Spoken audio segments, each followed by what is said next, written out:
إن المتقين في جنات وعيون ادخلوها بسلام آمنين ونزعنا ما في صدورهم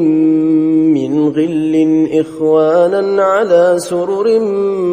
متقابلين لا يمسهم فيها نصب وما هم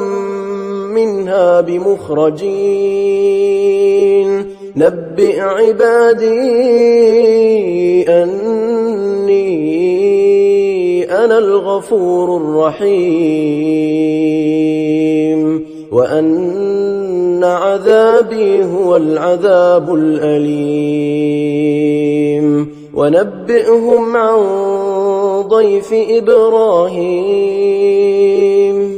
إذ دخلوا عليه فقالوا سلاما قال إنا منكم وجلون قالوا لا توجل إنا نبشرك بغلام عليم قال أبشرتموني على أن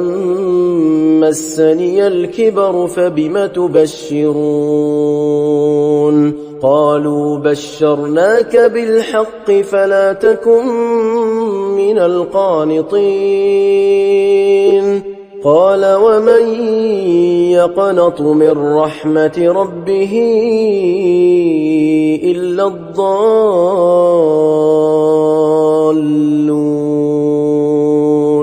قال فما خطبكم أيها المرسلون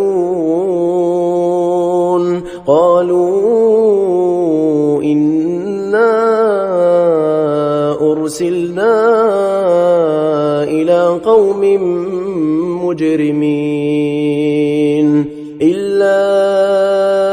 آل لوط إنا لمنجوهم أجمعين إلا امرأته قدرنا إنها لمن الغابرين